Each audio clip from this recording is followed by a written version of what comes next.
بآواز بلند صلوات پڑھیں۔ اللہم صلی علی محمد و آل محمد۔ پھر بھی اپنی زبانوں کو معطر کریں، بآواز بلند صلوات پڑھیں۔ اللہم صلی علی محمد و آل محمد وعجل فرجهم۔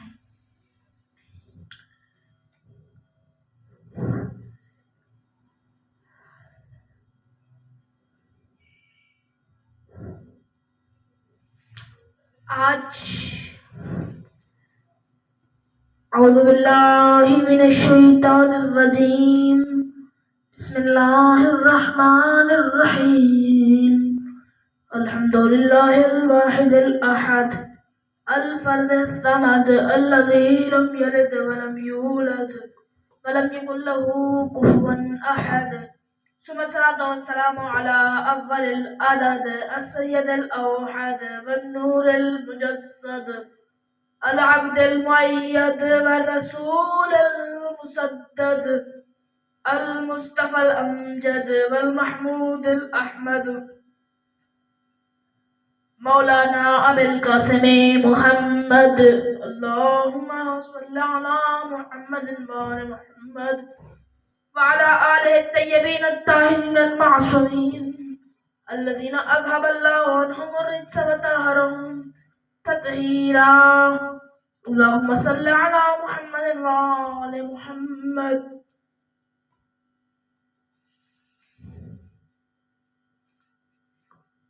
سیما بقیت اللہ فی العالمین روح الارواح العالمین۔ رب اشرح لی صدری ویسر لی امری واحلل عقدۃ من لسانی یفقہوا قولی۔ لہ الفداء مولانا حجت بن حسن عسکری ورحمۃ اللہ علی احبابہم وشیعاتہم وموالیہم اجمعین ولعنۃ اللہ علی اعدائہم ملعونین من یوم عداوتہم الی ابد الآبدین۔ اما بعد، ممن کلام اللہ عز وجل، بسم اللہ الرحمن الرحیم۔ انما یرید اللہ لیذھب عنکم الرجس وطہرہم تطہیرا۔ پھر بھی آواز بلند صلوات۔ اللہم صلی علی محمد وآل محمد وعجل فرجهم۔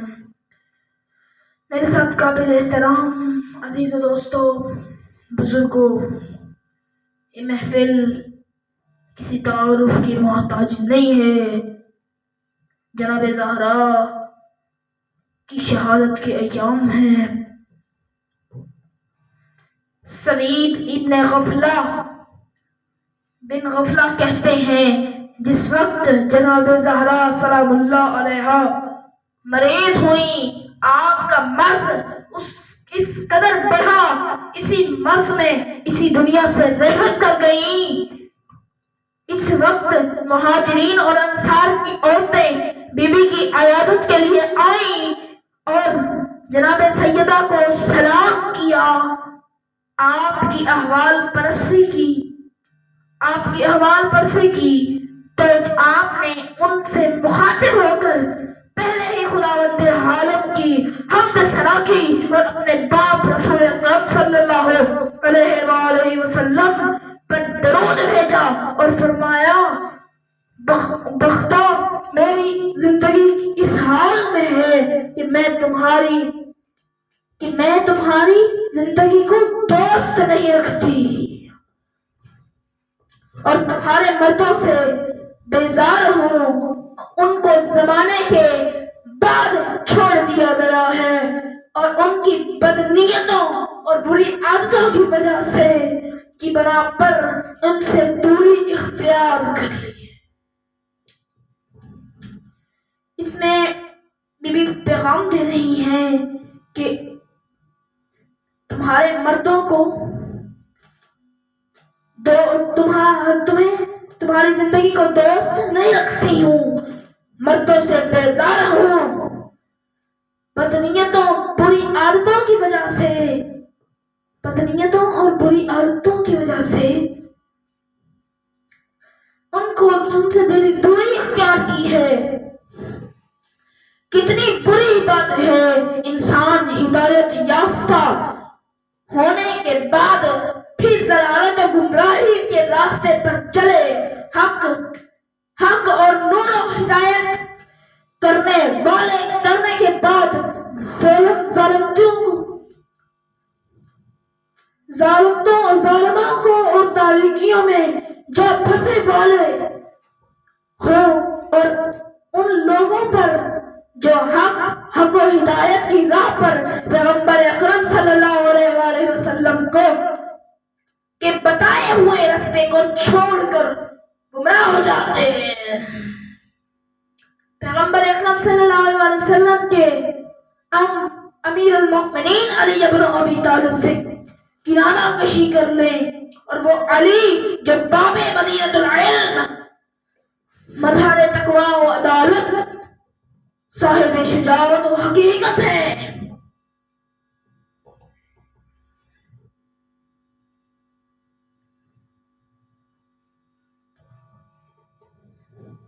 صلوات بھیجیے خاندان زہرا پر، اللہم صلی علی محمد و آل محمد۔ کس قدر برا ہے دنیا میں بھی خدا ان پر غضبناک ہوا، اور آخرت میں بھی ہم یہ عذاب رہیں گے۔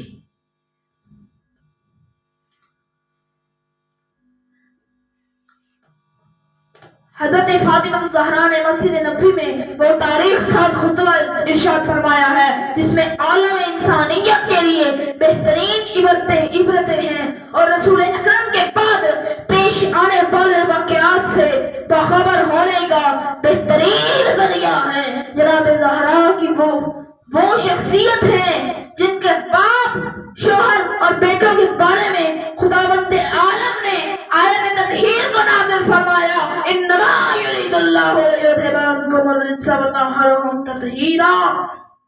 صلوات بھیجیے خاندان زہرا پر، اللہم صلی علی محمد و آل محمد۔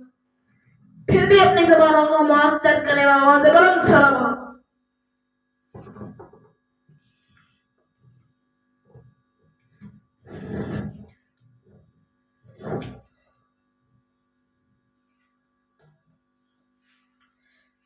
آیت تطہیر نازل ہوئی، لہذا آپ جو بھی اپنے باپ اور اپنے شوہر کے بارے میں کہتی ہیں وہ عین حق اور حقیقت ہے جس کا بیان واضح اور روشن ہے۔ سوال یہ پیدا ہوتا ہے وہ بی بی جو معصومہ دو عالم اور ربا پردہ خاتون ہے کس وجہ سے اپنے گھر سے نکلی، کیونکہ مسجد میں جا کر اس انداز میں خطبہ دیا جو تاریخ کے دامن میں آج بھی باقی ہے، اور آپ کی اور اہل بیت رسول خدا صلی اللہ علیہ وآلہ وسلم کی مظلومیت پر دلالت کر رہا ہے۔ اور وہ باحجاب بی بی اچانک گھر سے نکل پڑی جن کی تمنا یہ تھی کہ وہ نہ کسی نامحرم مرد کو دیکھے اور نہ کوئی نامحرم ان کو دیکھے، مرد کو دیکھے، نہ کوئی نامحرم مرد دیکھے۔ تو ظاہر ہے کہ اللہ کہ آپ کا گھر سے نکلنا ایک اہم مسئلہ ہے۔ آپ کی گفتگو ایسی باتوں پر مشتمل ہے جو تا قیامت کی واضح دلیل ہے۔ آپ کا یہ خطبہ لوگوں کے انحراف اور کجروئی کی طرف توجہ دلا رہا ہے، اس بات کی طرف اشارہ ہے کہ رسول اکرم صلی اللہ علیہ وسلم کی وفات کے بعد وہ لوگ کس طرح منحرف ہوئے اور رسول خدا کے تمام فرموات کو پس پشت ڈال دیا، خود کیسے پس پشت ڈال دیا۔ حضرت نے بھی بہت سی احادیث میں اس بات کو مقرر فرمایا ہے کہ ان کے بعد کون خلیفہ ہے، خلافت الہی کا حقدار کون ہے، انہیں تمام باتوں کی طرف فرمایا ہے، کی طرف اشارہ فرمایا ہے کہ یہ وہ خطبہ ہے جس میں اس بات پر مستحکم اور ٹھوس دلیل موجود ہے۔ اہل بیت علیہ السلام کو علم، فصاحت اور مومنین کی دلوں کی میں محبت عطا کی گئی ہے۔ امام علی علیہ السلام نے ضروری سمجھا اس خطبے اور آخری وقت میں مہاجرین و انصار کی عورتوں کی قیادت کے وقت آپ خطبوں کو نشر کریں۔ صلوات بھیجیے خاندان زہرا پر، اللہم صلی علی محمد و آل محمد۔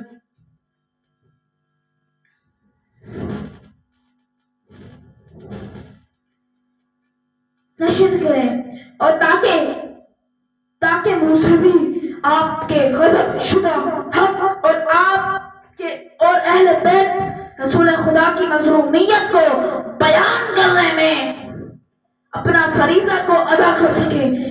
وہ مظلومیت تھی جو رسول اسلام کے انتقال کے بعد شروع ہونے والے انقلاب کے وقت پیش آیا، اور یہی وہ انقلاب ہے جس کی طرف تو قرآن مجید کی درج ذیل آیت شریفہ اشارہ کر رہی ہے۔ محمد سے خدا کے رسول ہیں اور ان سے پہلے بھی دوسرے پیغمبر موجود تھے۔ اب اگر وہ اس دنیا سے چلے جائیں یا قتل کر دیے جائیں تو تم دین سے پھر جاؤ گے۔ جو شخص دین سے پھر جائے گا وہ خدا کو کوئی نقصان نہیں پہنچا سکتا۔ خدا شکر کرنے والوں کو جزائے خیر دیتا ہے۔ صلوات بھیجیے خاندان زہرا پر، اللہم صلی علی محمد و آل محمد۔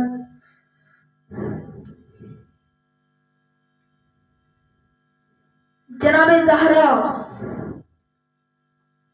زہرا کی مسجد نبوی میں تاریخ ساز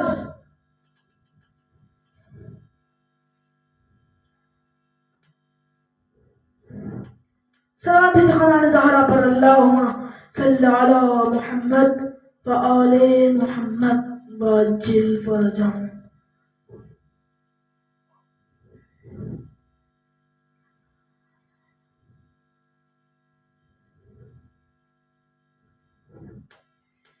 پہلا یہ اب میں پوائنٹس وغیرہ پڑھ رہا ہوں۔ یاد قیامت پہلا پوائنٹ ہے یاد قیامت۔ ایک دن رسول خدا نے فاطمہ الزہرا کو پریشان اور غمگین پایا۔ آپ نے دریافت کیا، بیٹی تمہارا یہ غم اندر وہ کس کے لیے ہے؟ فاطمہ الزہرا فرماتی ہیں، بابا جان مجھے روز محشر اور لوگوں کا اس دن بڑھانا کھڑا ہونا یاد آ گیا ہے۔ مجھے روز محشر یاد آ گیا ہے۔ واہ خدا فرض کے اجور اور اس دن کی برائی سے۔ دوسرا پوائنٹ ہے عذاب قیامت سے خوف کھانا۔ اس موضوع کے بارے میں جاننے کے لیے مولا فرمائیں، عورت اور کام صلوات خاندان زہرا پر، اللہم صلی علی محمد و آل محمد وعجل فرجہم۔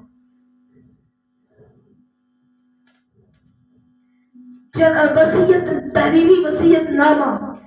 جناب زہرا کی وفات کے بعد جناب علی بن ابی طالب نے آپ کے لکھے ہوئے وصیت نامے کو نکالا اور اس کا مطالعہ کیا۔ عبارت یہ تھی کہ رحمان الرحیم خدا کے نام سے یہ فاطمہ بنت رسول کا وصیت نامہ ہے۔ اس بات کی گواہی دیتے ہوئے وصیت کرتی ہے کہ اللہ کے علاوہ کوئی معبود نہیں ہے اور محمد اس کے بندے ہیں اور رسول ہیں۔ جنت و جہنم حق ہیں، قیامت آنے والی ہے، اس میں کوئی شک نہیں، اور خدا مردوں کو قبروں سے زندہ اٹھائے گا۔ اے علی، میں رسول کی بیٹی فاطمہ ہوں، خدا نے مجھے آپ کی زوجیت میں دیا تاکہ دنیا و آخرت میں آپ کے ساتھ شریک رہوں۔ آپ کا حق مجھ پر سب سے زیادہ ہے۔ مجھے رات کے پردے میں غسل و کفن دیجیے گا اور حنوط دیجیے گا۔ رات ہی میں میرا جنازے کی نماز پڑھائیے گا اور رات میں ہی مجھے دفن کیجیے گا اور کسی کو اطلاع نہ دیجیے گا۔ میں آپ کو اپنے بچوں کو خدا کے سپرد کرتی ہوں۔ اور اپنے والد پر ابدی سلام بھیجتی ہوں، ابدی سلام بھیجتی ہوں۔ اور یاد کریں اس بی بی کی مصیبت کو، اور یاد کریں اس بی بی کی مصیبت کو جس کی عمر 4 سال تھی، نام سکینہ بنت الحسین تھا۔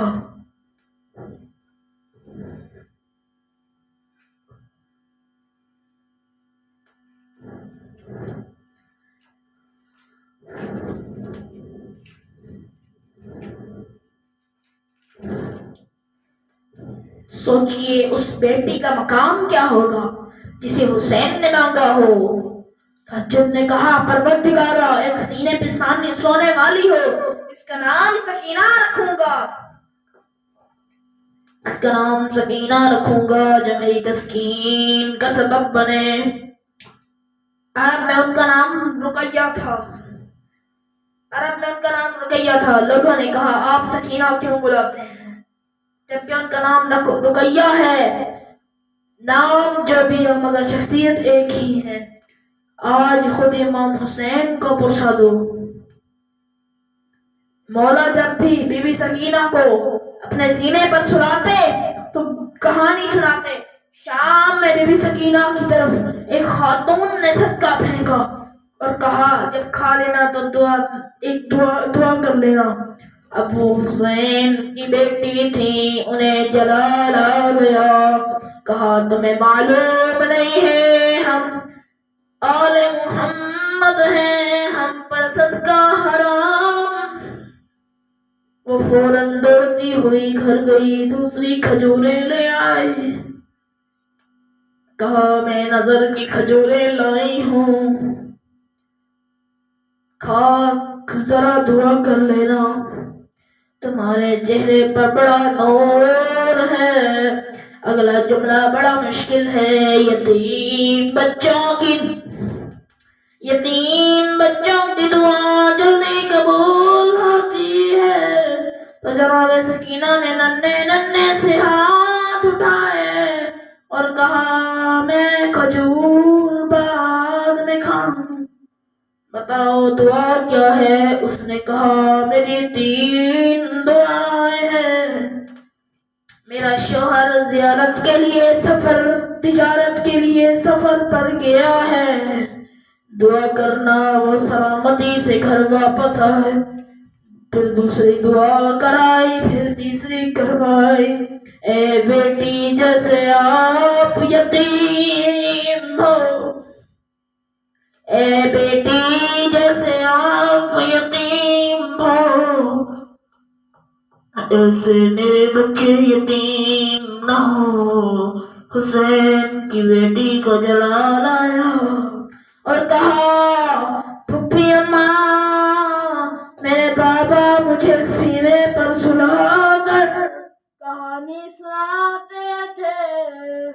حضرت صالح کی ایک اونٹنی تھی، لوگوں نے اونٹنی کو قتل کر دیا، اونٹنی نے بچہ دیا تھا، جب لوگوں نے اونٹنی کو قتل کر دیا تو وہ بچہ پہاڑ پر چڑھ گیا، اس نے رو کر سر آسمان کی طرف بلند کیا اور دعا کی اے اللہ اس امت پر عذاب نازل کر۔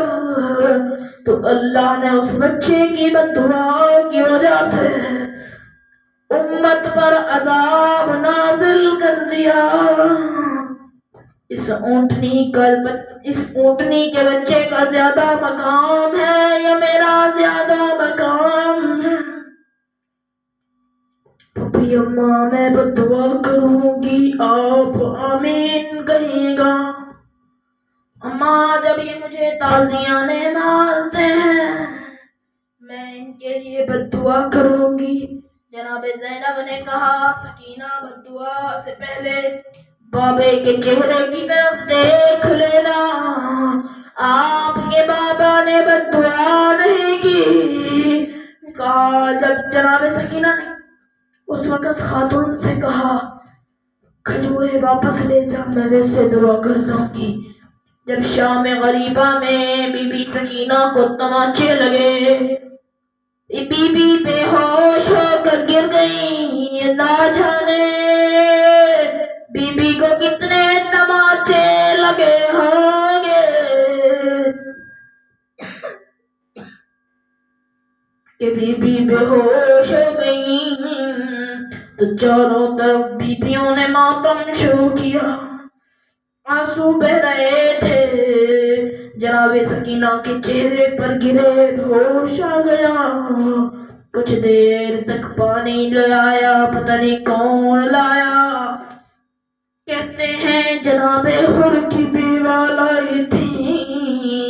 جب پانی آیا تو کہا، سب سے پہلے جناب سکینہ کو پانی پیش کیا گیا، کوزے میں دیا گیا۔ جب بی بی کو پانی دیا گیا تو پوچھا، پھپھی اماں سب سے پہلے پانی مجھے کیوں دیا گیا ہے؟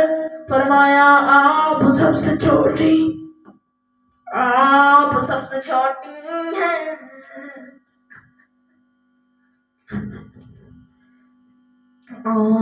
سے چھوٹی ہیں۔ جب یہ سنا تو کوزہ ہاتھ میں لیا، مقتل کی طرف اتر گئی۔ جناب رباب نے پوچھا، سکینہ کہاں جا رہی ہو؟ تو بی بی سکینہ نے کہا کہ میرے آپ نے کہا ہے میں سب سے چھوٹی ہوں، مگر مجھ سے چھوٹا میرا بھائی علی اصغر ہے، میں اس کو پلانے جا رہی ہوں۔ اجرکم علی اللہ، جناب سجاد کہتے ہیں راستے میں مجھے زیادہ سے زیادہ سکینہ کے سوالات نے رلایا۔ جناب سکینہ کی شہادتوں کی 3 روایت ہیں، ایک روایت میں آپ کے سامنے پیش کرتا ہوں۔ شام غریبہ میں بی بی کو تماچا لگا۔ جناب رباب نے بڑی حسرت سے جناب زینب کو دیکھا۔ جناب زینب نے کہا، رباب اب مجھے کیوں دیکھ رہی ہو؟ میرا عباس نہیں رہا، میرا عباس نہیں رہا۔ اور آخری جملہ، ایک مرتبہ شام کے زندان میں بہت تاریکی تھی، رات کو جناب سکینہ نے حسین ابن علی اپنے بابا کو خواب میں دیکھا اور ایک مرتبہ رو کر کہا، بابا مجھے چھوڑ کر مت جانا، شمر نے مجھے بڑے تماچے مارے۔ اور رو کر کہا، چچا عباس کو پکارتی رہی، میں رو رو کر چچا عباس کو پکارتی رہی، میں نے بہت کیا، اماں میری مدد کرو، بابا اب مجھے ساتھ لے جاؤ، میں آپ کے بغیر نہیں رہنا چاہتی۔ اتنے میں بی بی کی آنکھ کھلی، فوراً کہا، پھپھی اماں میرے بابا کہاں ہیں؟ ابھی سامنے کھڑے تھے۔ پھپھی اماں کہتے ہیں، میرے بابا مجھے لینے آئے ہیں۔ سب بیبیوں نے زور زور سے رونا شروع کر دیا۔ جب رونے کی آواز ملعون یزید نے سنی تو یزید کتا اٹھ گیا، پوچھا، یہ رونے کی آواز کیوں آ رہی ہے؟ مجھے سونے کیوں نہیں دیتے؟ جواب ملا، ایک بچی ہے جس نے اپنے بابا کو خواب میں دیکھ لیا، رو رہی ہے، پوچھا اس کا باپ کون ہے؟ تو جناب زینب نے کہا، یا کسی نے کہا، اس کے باپ حسین ابن علی ہے۔ یزید ملعون نے کہا، حسین کا سر اس بچی کو دے دو۔ ایک تشت میں سید الشہداء کا سر رکھا گیا، اس کے اوپر کپڑا ڈال کر تشت ساتھ ساتھ چلا، قید خانے میں لایا گیا۔ جناب بی بی سکینہ کے سامنے دشت رکھا گیا تو بی بی نے کہا مجھے کھانا نہیں چاہیے، مجھے بھوک نہیں ہے، میں نے بابا کے پاس جانا۔ ایک دشت سے کپڑا ہٹایا، بی بی نے بابا کے سر کو دیکھا، رو کر کہا بابا خیمے سے گئے تھے، آپ کی رگیں کٹی ہوئی نہیں تھی، آپ کی رگیں کٹی ہوئی نہیں تھی۔ آخری جملہ، زحمت تمام، آپ کی زحمت تمام کرتا ہوں۔ بابا مجھے بتائیں کس نے آپ کی سر کی رگیں کاٹی ہیں؟ بابا میرے پاس آ جاؤ۔ ایک مرتبہ دشت سے سر اٹھا، جناب سکینہ کی گود میں آ گیا۔ جناب سکینہ نے گود آگے بڑھائی، سر گود میں آیا۔ بی بی نے اپنا رخسار بابا کے رخسار پر رکھا اور کہا بابا مجھے لے جاؤ، میں زندان میں نہیں رہنا چاہتی۔ ایک مرتبہ بیویوں نے ہلکا ماتم شروع کیا۔ اچانک دیکھا بچی گر گئی۔ جب یہ حالت دیکھی تو جناب سجاد نے کہا انا للہ وَإِنَّا إِلَيْهِ رَاجِعُونَ۔ بیبیاں سمجھ گئیں بچی دنیا میں نہیں رہی۔ جناب سجاد نے زندان میں کفن بنائے، اسی بچی کو اسی میلے کفن سے، خون آلود کفن سے دفن کیا۔ اب سب مل کر امام کی بارگاہ میں تعزیت پیش کرو۔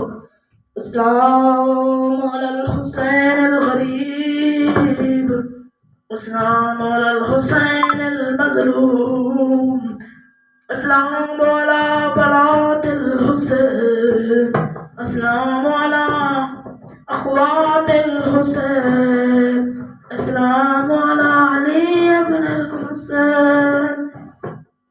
سب مل کر اپنے ہاتھوں کو بلند کریں اور جناب سکینہ کا واسطہ دے کر دعا کریں اللہم ارزقنا زیارت الحسین، اللہم ارزقنا شفاعت الحسین، اللہم ارزقنا شفاعت الحسین، انا للہ و انا الیہ راجعون۔